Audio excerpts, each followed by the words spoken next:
Special episode of Jose ആർക്ക്. ഇന്നത്തെ എപ്പിസോഡിൽ നമ്മൾ പരിചയപ്പെടുന്ന കുറച്ച് സ്പെഷ്യൽ ആയിട്ടുള്ള അതിഥികളെയാണ്. നമ്മൾ ഇത്രയും നാൾ നമ്മുടെ വീഡിയോയിൽ ബെല്ലയെ കാണിച്ചു, നമ്മുടെ ഏരിയയിലുള്ള ബേർഡ്സിനെ കാണിച്ചു. ഇന്നവർ ആരുമല്ല, കുറച്ച് സ്പെഷ്യാലിറ്റി ഉള്ള കുറച്ച് ഗസ്റ്റുകളാണ്. അപ്പോൾ ഇന്നത്തെ വീഡിയോയിലൂടെ നമുക്ക് എവരെയൊക്കെ ഒന്ന് പരിചയപ്പെടാം. പല സ്ഥലങ്ങളിൽ നിന്നായിട്ട് എൻ്റെ കയ്യിൽ വന്നു ചേർന്ന കുഞ്ഞുങ്ങളാണ് കേട്ടോ ഇതെല്ലാം. ആദ്യമായിട്ട് എൻ്റെ കയ്യിൽ വന്നത് ഇയാളാണ്. സെനഗൽ പാരറ്റാണ്. ജന്മനാ വൈകല്യമാണ് ആൾക്ക്. കാല് സ്പ്ലിറ്റാണ്, ലെഗ് സ്പ്ലിറ്റ് ഇഷ്യൂ ആണ്. നടക്കാൻ നല്ല ബുദ്ധിമുട്ടാണ്. എഴഞ്ഞാണ് നടക്കുന്നത്. അപ്പോൾ എന്നെ ഇതുപോലെ നോക്കാൻ ഒരാളെ ഏൽപ്പിച്ചതാണ്. അവളിപ്പോൾ 2 മാസമായിട്ട് എൻ്റെ ഒപ്പം ഉണ്ട്. അങ്ങനെ അത് ഞാനൊരു വീഡിയോ ആയിട്ട് ജസ്റ്റ് ഒന്ന് ഷെയർ ചെയ്തു. അപ്പോൾ അത് കണ്ടിട്ട് കുറച്ച് പേര് അപ്രോച്ച് ചെയ്ത് അവരുടെ ഫാമുകളിലുള്ള ഇതുപോലുള്ള വൈകല്യം സംഭവിച്ച ബേർഡ്സിനെ ഇതുപോലെ ഹാൻഡ് ഓവർ ചെയ്തു. അടുത്തതായിട്ട് എനിക്ക് കിട്ടിയ ആൾ ദേ കാണുന്ന സണ്ണിൻ്റെ ചിക്കാണ്. നിങ്ങൾക്കറിയാം ഒരു സൺ കൊണിയൂറിൻ്റെ ഹാൻഡ് ഫീഡിങ് ചിക്കിൻ്റെ മാർക്കറ്റ് റേറ്റ് ഒക്കെ എന്താണെന്നുള്ളത്. അപ്പോൾ ആൾ ഒരു യെല്ലോ ഡോമിനൻ്റ് സൺ പാരൻസിന് ഉണ്ടായ കുഞ്ഞാണ്. സിംഗിൾ ചിക്ക കിട്ടിയത്. അപ്പോൾ ആളുടെ കാലിന് ഇങ്ങനെ ഇഷ്യൂ ഉണ്ടായിപ്പോയി. അതും സ്പ്ലിറ്റ് ഇഷ്യൂ തന്നെയാണ്. മാക്സിമം ക്യൂർ ചെയ്യാനായിട്ടുള്ള എല്ലാ ട്രീറ്റ്മെൻറ്റും കൊടുക്കുന്നുണ്ട് ആൾക്ക്. എത്രമാത്രം സക്സസ്ഫുൾ ആവുമെന്ന് എനിക്കറിയില്ല. ഇപ്പോൾ ഈ ഇടയായിട്ട് എനിക്ക് കിട്ടിയ 2 ആളുകളുണ്ട് കേട്ടോ. അതിലൊന്ന് ഈ കോക്ടെയിലിൻ്റെ ചിക്കാണ്. Grey pearl കോക്ടെയിലാണിത്. അതിൻ്റെ ഹാൻഡ് ഫീഡിങ് ചിക്ക്. അതിനും സെയിം ലെഗ് ഇഷ്യൂ ആണ്. പിന്നെ ഉള്ളത് ഇതേ ഒരു വളരെ കുഞ്ഞനാണ്. കണ്ണുപോലും തുറന്നിട്ടില്ലായിരുന്നു കേട്ടോ.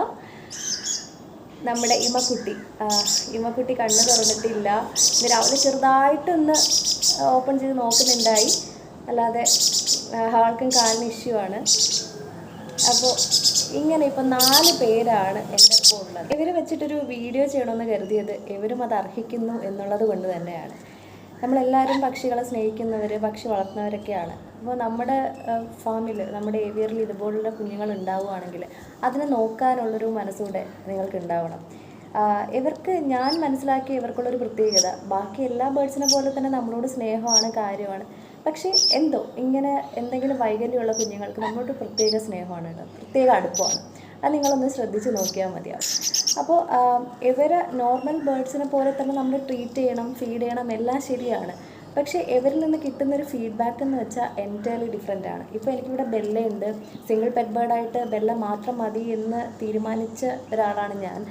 പിന്നെ അവർക്കും വേറെ പെറ്റ് ബേർഡ്സിനെ ഞാൻ സ്നേഹിക്കുന്നൊന്നും അങ്ങനെ ഇഷ്ടമല്ല. നല്ല അസുഖയും കാര്യങ്ങളൊക്കെ ഉണ്ട്.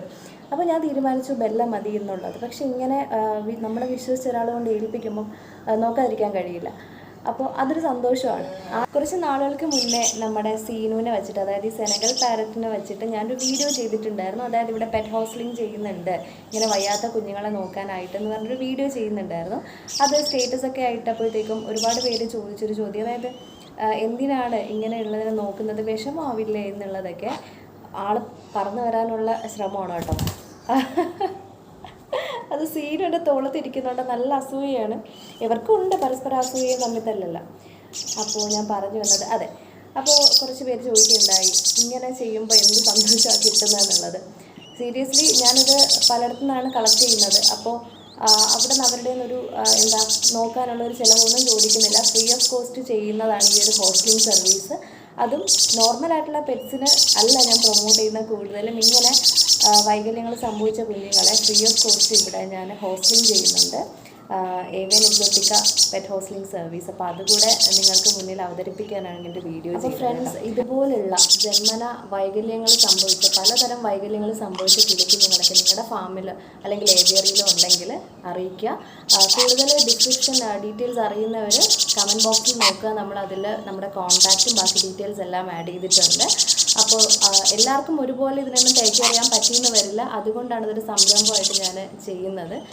അപ്പോൾ എന്തായാലും എല്ലാവർക്കും നല്ലൊരു ദിവസം ആശംസിക്കുന്നു. ബൈ.